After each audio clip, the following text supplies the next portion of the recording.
All right, so good afternoon, y'all. My name is Nwanaji-Enwerem. My name is Irfan. I'm an assistant professor at emergency medicine, or Emory University.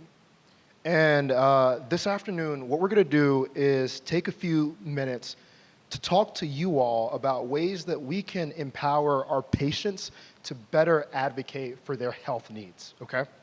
Now, it's a pretty simple thing, but we're going to do it specifically with the lens of health literacy. Next slide, please. We have no financial conflicts. Next slide. So up here is, a textbook definition of health literacy. But I'm going to break it down and make it real simple. Health literacy, from our perspective, is an individual's ability to obtain, to understand, and to apply health information in a way that benefits them. However, we still also need to make sure that we pay attention to their values as well as their physical and social environments. Next slide. So if that still doesn't make sense, I'm going to make it real. This is Mrs. O. This is a patient that I saw last fall. She has a past medical history of diabetes, but she was there in our emergency department because her back hurt. And her back had hurt for a long time. But she was doing all the right things. She had a doctor. However, the doctor that she was seeing told her that she no longer needed some of her meds because gabapentin is one of the worst meds out there and it's going to cause your legs to fall off. Real life story. What he told her was that instead, she needed to pay a lot of money to get operated on her back, and that would fix everything. And there I was, with Miss O, in pain, afraid, and unsure of her next steps. So we did what we do. We got vitals. We did a physical. We went as far as even getting basic labs. But we knew what was happening, nerve pain. So before I describe what our next steps were, the reason why I asked you to sit in the right side and the left side of the room is because of this. Next slide, please. So whenever you think about Miss O's vignette, I want you to identify a few issues, again, from a health literacy standpoint, that you think are there and that you think that you can come up with something tangible to fix. So a few minutes, half and half, think about major obstacles and think about how you would actually fix them right then and right there. Go. Talk, y'all, talk.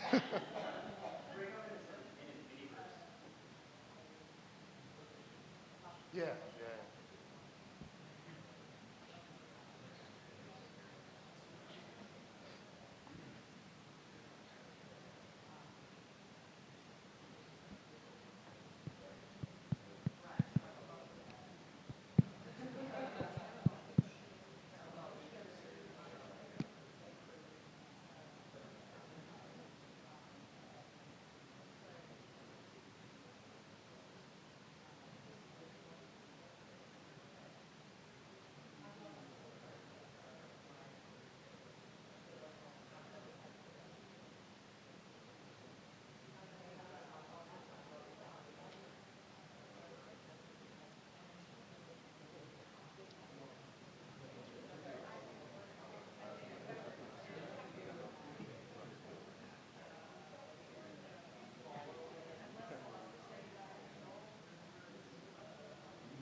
So as you kind of come up with the problems, start kind of addressing the solutions that you would use to tackle those problems.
All right, guys, so let's kind of reconvene here.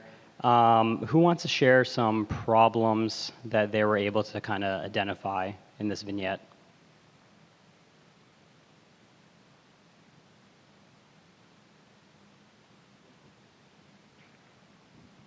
Hi, my name is Celine. I'm a resident at Emory.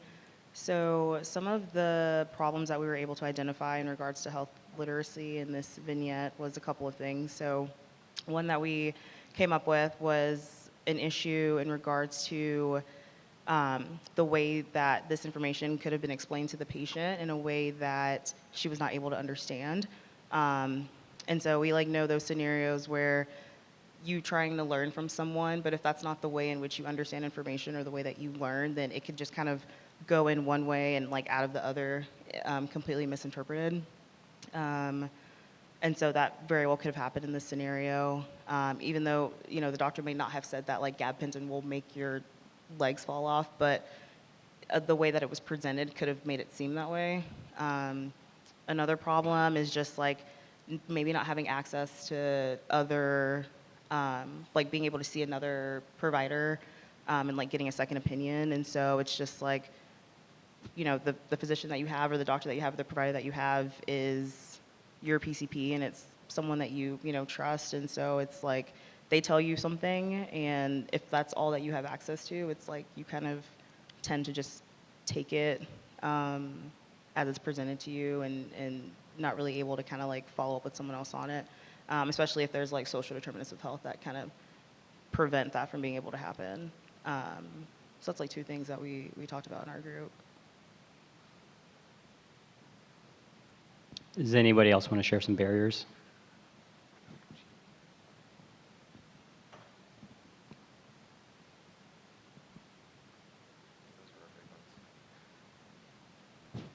Left side of the room, y'all have to talk too. I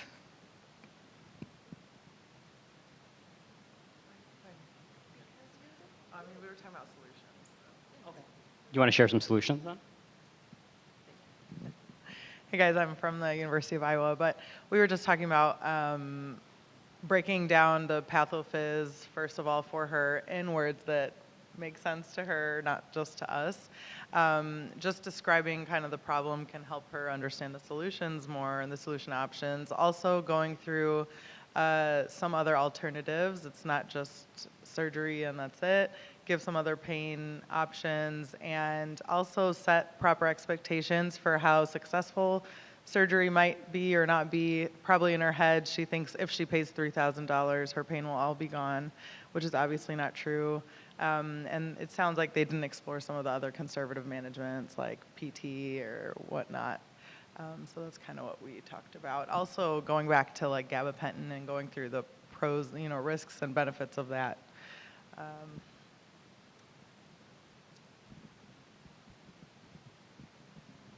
Hi everyone, I'm Kalechi and I'm at the Harvard EM residency. One thing that came to mind was, I guess one barrier was trying to get a sense of her fears. Oftentimes that even clouds the ability to listen to you. So just trying to figure out what is she scared of through all of this, and really trying to get a sense of that. And that, I think the benefits of that is twofold. It helps us understand, so we know how to communicate, but it also helps her see that we're listening to her. So I think I would try to figure that out, and then I guess with the solution piece, trying to tailor whatever I'm addressing to those fundamental fears. So I think everything that was shared here in this space is spot on. We have a particular framework that we used and have published on to help sort of folks walk through these steps, and that'll be here on the next slide. So we basically advocate for using a 3-step framework.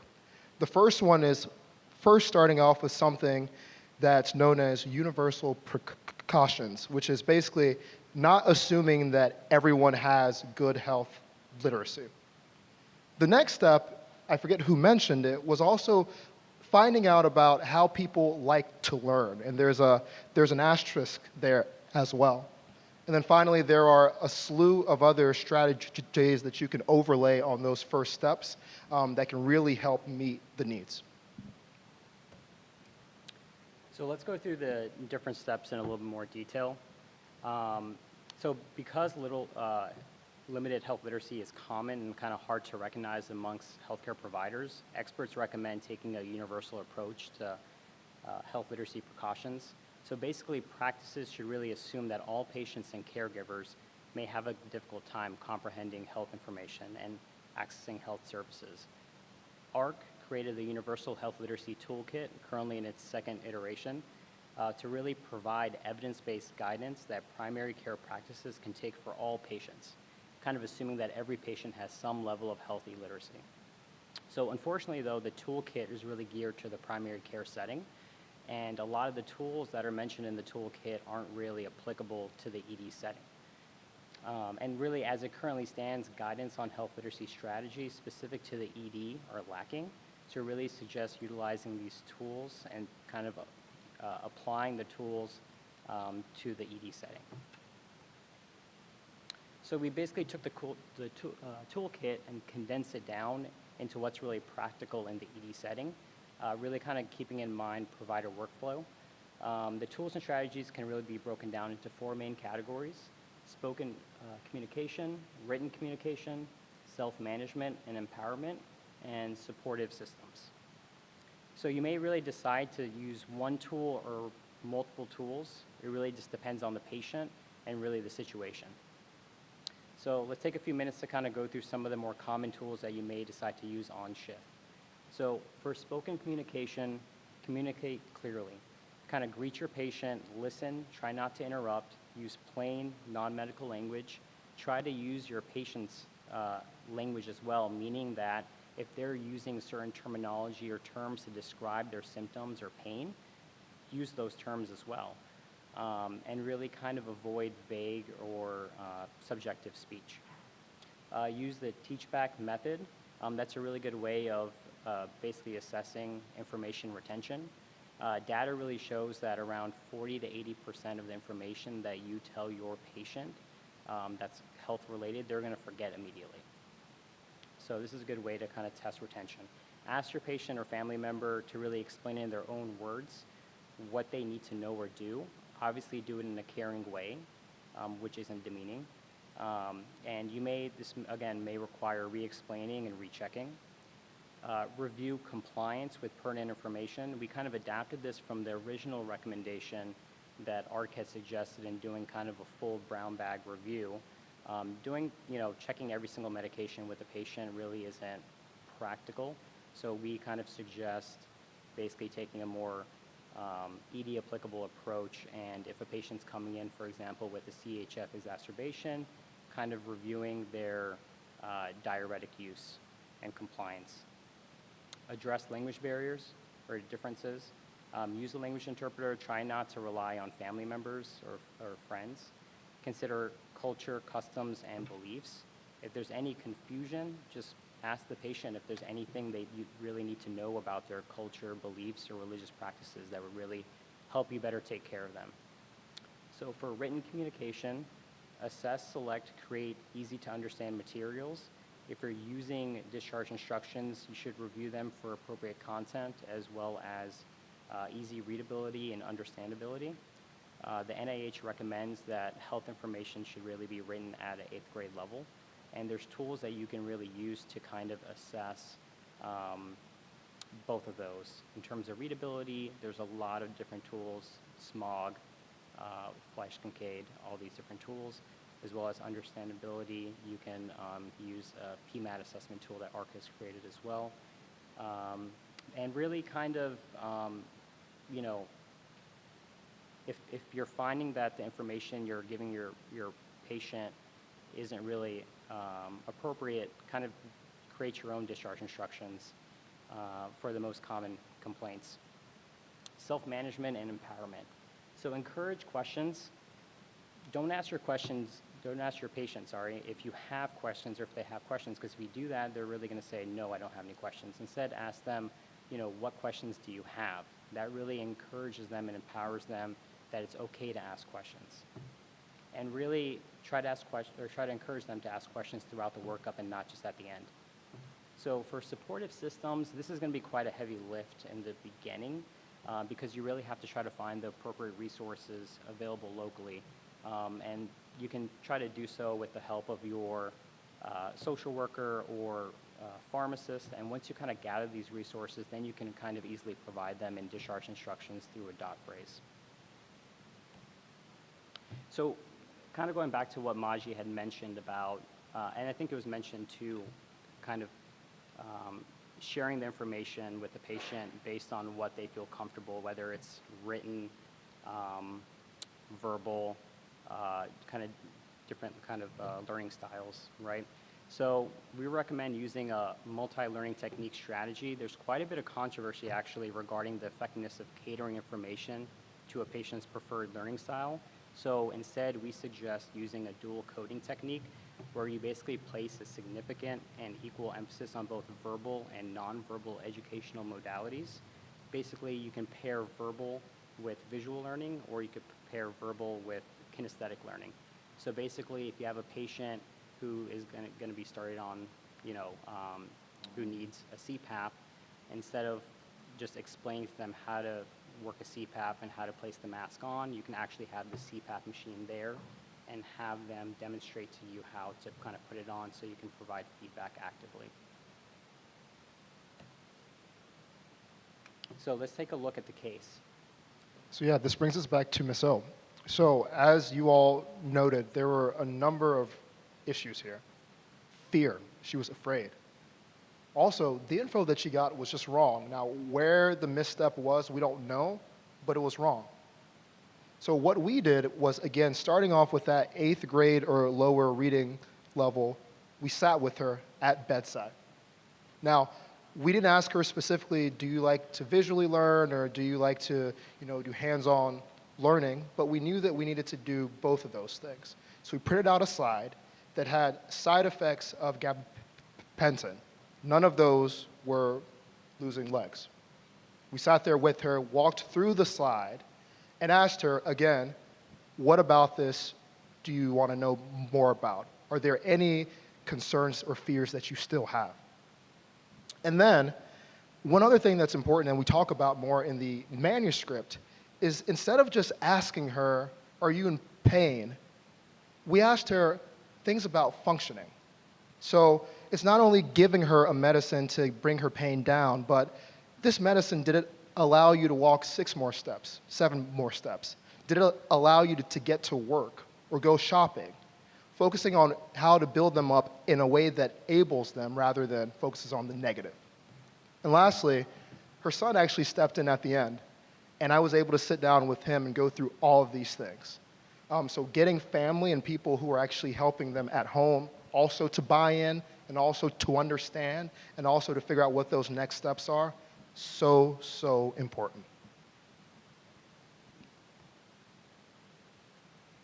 This is a slide of the manuscript that was published in December. You can read more there. There's another vignette as well that we discuss. And with that, we will open up the floor. Thank you.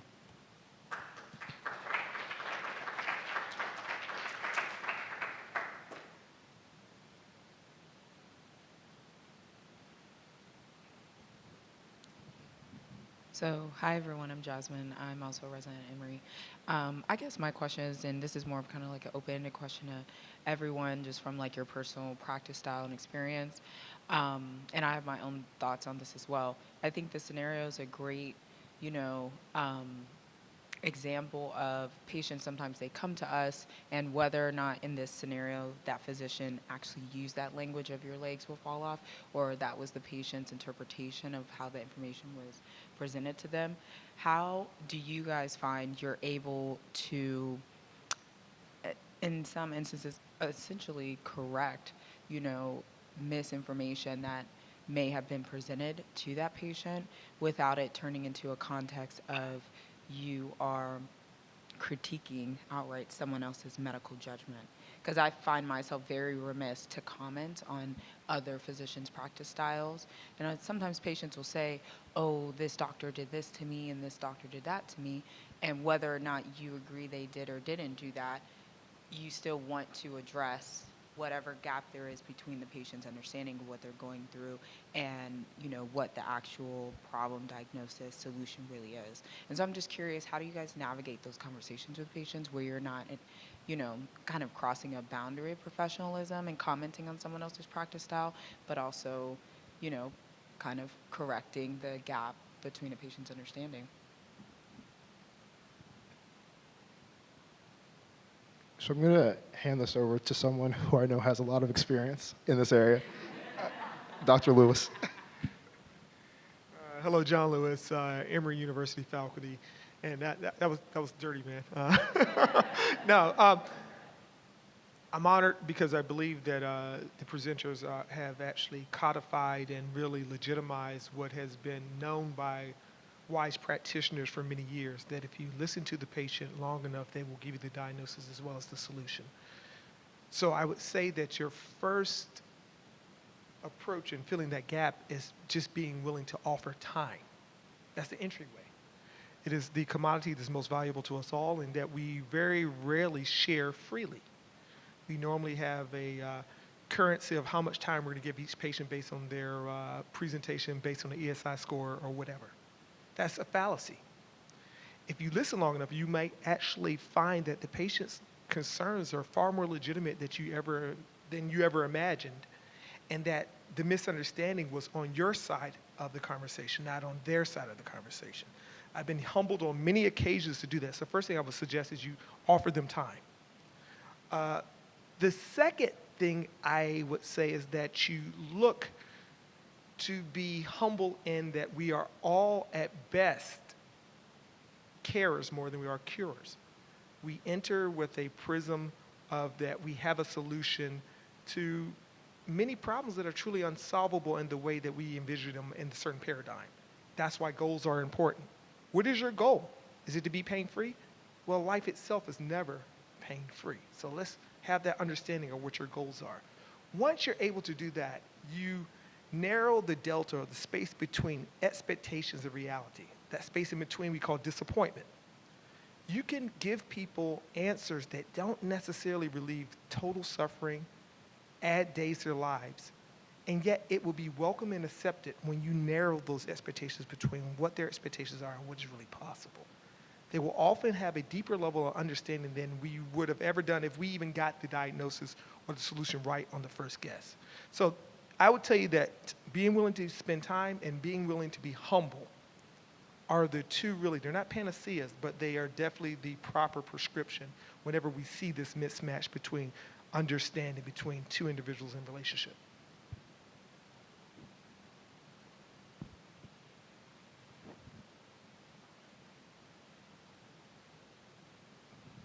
Thank you so much. My name is Tamara.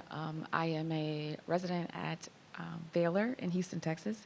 And first of all, thank you for this very relevant and timely presentation. I really appreciate you taking the time to highlight and educate us about this. My question is, in your paper, are you describing, or in the methodology that you describe here, are you actually incorporating things that, challenges that older adults encounter with navigating the healthcare system in general, such as legibility, like text size, or navigating technology, such as not being able to engage with smartphones to attend video visits? Did you incorporate things like that in your methodology? And second question is, did you incorporate the relationship that perhaps individuals might have with medical mistrust or mistrusting the healthcare system, and how that might impact their ability to receive the education or impact their health literacy on their end? So for the first one, definitely. So one of the reasons why we talk about the importance of having family there is for that reason. So whether it's that instructions aren't written in a size that someone can read, or they don't know how to log into the app to look at their labs and all those types of things, those are real big issues. But having a son or a family member, someone there, could definitely help with that. On the second part, historically speaking, we could have a conference for a week about all of those types of issues. We don't explicitly describe it here, but there are a few lines here that at least, recognize that. and highlight that that is also an issue that's not easily surmounted in the emergency department. That's not saying that we can't recognize it and talk about it and say, I know that in fact you may have had bad experiences, but it's probably not going to be something that we can solve in one visit.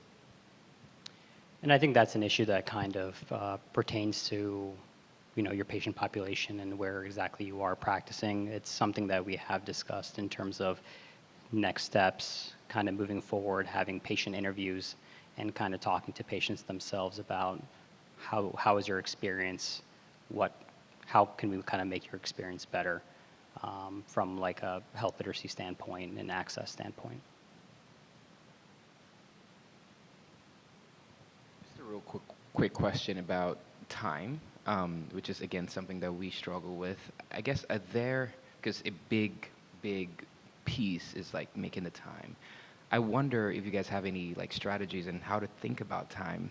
Are there some myths about time that we subscribe to? Do we actually have more time than we think we do?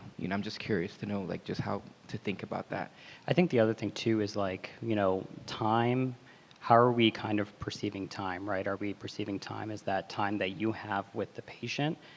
Because another thought process too is that are we at least able to identify the patients that are at risk for health literacy? And, with my background in EMS, another thought process is are we able to identify them and have interventions that we can use through MIH or mobile integrated health to then find that patient outside the healthcare space and address these issues through education, right? So that's another way to kind of increase that time. It's just not going to be there, you with the patient, but you can at least identify a problem and then kind of outsource that problem to your local EMS service and have them use community paramedicine to address that as well. So that's just another thought. And the last thing I'll say is, this is a skill. The first time I did an ultrasound IV took me 45 minutes, and I still didn't get it. So this is one of those things where if you're not actively working them in, it's going to be hard. It's going to seem like it's impossible. But as you do them every single day, you'll find that it doesn't take that long. Thanks, everyone. I'm Iltafat, faculty at Wake. Irfan's older brother. But took some pictures for mom. Irfan. All right. So it was a great presentation. It was really great. I agree. Kind of codified a lot of the things we kind of been doing for some time. I love kind of the question you raised, which was like the time aspect, right? Because so many times in the ER you feel rushed, and being a younger attending. I feel like I would spend more time on the front end with patients, ordering all the right tests, taking care of everything, and then just quickly discharge. As, again, just more experience, I spend a lot more time on the back end, a lot more time. And a lot of my therapies for patients are oftentimes just non-pharmacological. I never thought I would be discussing carb counting with my patients. I do that now quite frequently. So the peripheral neuropathy patient, hey, what about your diabetes? Like, what's going on here? Do you know what, macros are? I don't say macros, but, I talk about the 3 different food groups, other things. Now, do I think they're going to retain all that? I try to break it down in the most basic way. But it's been surprising to me in my career, at least over the last few years, when I spend more time on the back end and offer non-pharmacological things and techniques that they can do, how beneficial that is. And I don't know if that's, in our medical system, right? I mean, a lot of these folks are seeing primary care docs who are pressed for their own time, right? I mean, they're seeing them for like 7 minutes. And we sometimes, I think, forget that, the primary care doctor is just kind of blazing through some of those visits, unfortunately. And, I can't really fault them for some of the ways they do things. But yeah, I think that's the other thing, is like more on the back end, spending that time to make sure you really address everything and having that quarterback. I love how you guys mentioned getting, especially our older patients, getting family members involved. So there's always that one family member that I will make sure, it's almost frankly like, it's like a child to a parent. Like, that's how I kind of look at it. It's kind of reverse. But I'm like, okay, you're responsible now for what's going on with your mom or your dad. I think it becomes so much more challenging when they come from nursing homes, and it's hard to get a hold of that family member. But yeah,